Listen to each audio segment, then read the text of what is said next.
Welcome back, guys. We're gonna make this a quick video about why I run my tire pressures in this car so high in the front and then kind of like normal in the rear. Now, I've been driving for a while, so my tire pressures are, where they would normally be, starting off at the door sticker of 32-ish. In these cars, your payload's about 800 pounds, and your door sticker at full payload's 32 front, 32 rear. Typically, you would want to run below that.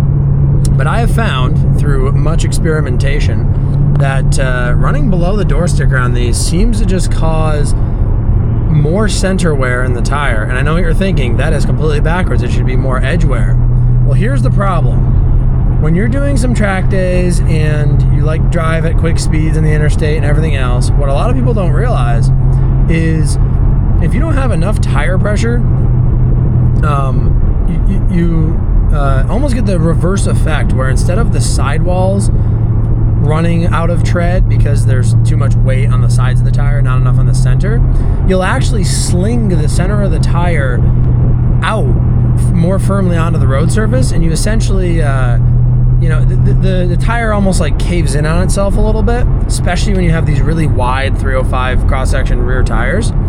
And so when you're driving, because of the torque of the engine and just high speeds in general, your average vehicle's not going 130, or whatever, typically. But because of that, you actually wear the center of the tire out when you have too low of air pressure, which is very interesting to me. I never understood that. I did a bunch of research on it. Kind of neat.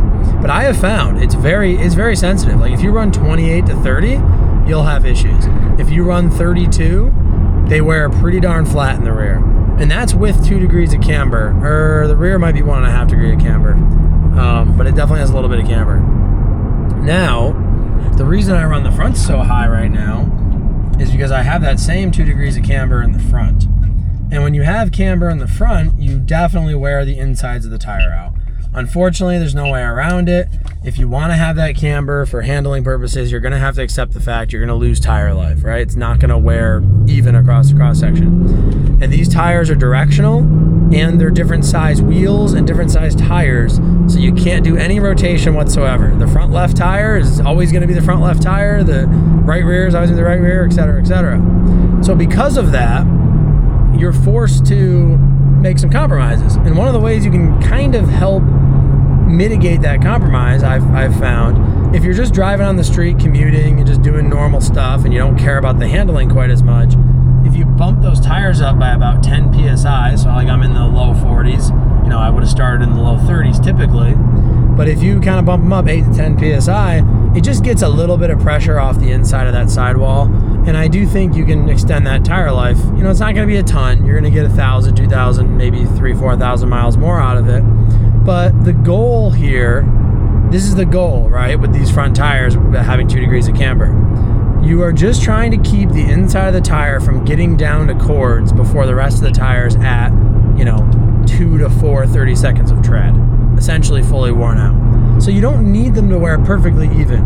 You're just trying to get them to wear within 2-30 seconds, basically, of the rest of the tire. Because if you're out of tread on the inside of the tire, fully out of tread, dead flat, the rest of the tire still has plenty of tread. So you're not unsafe, and you're not down to the cord, so the tire's not going to blow apart.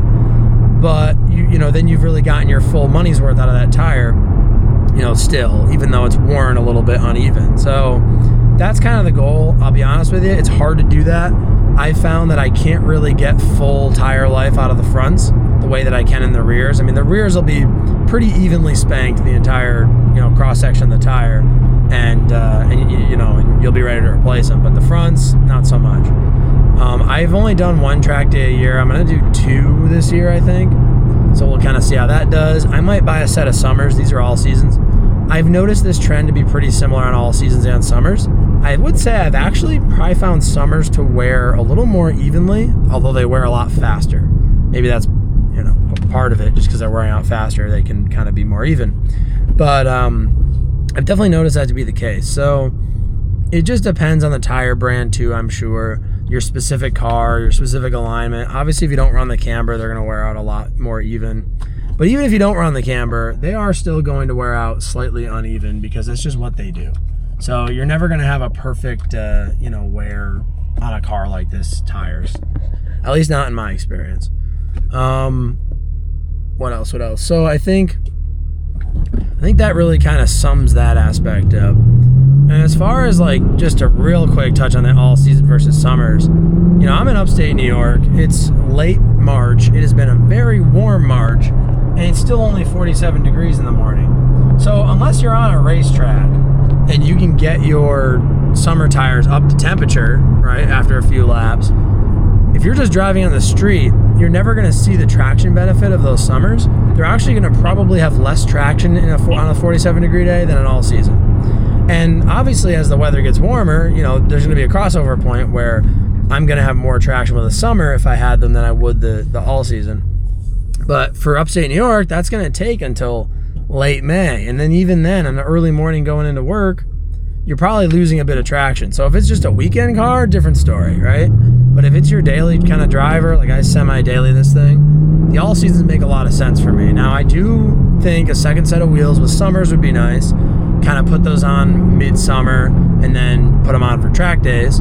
But and I might do that, but for now I haven't done that. I've been enjoying the track days on the all seasons.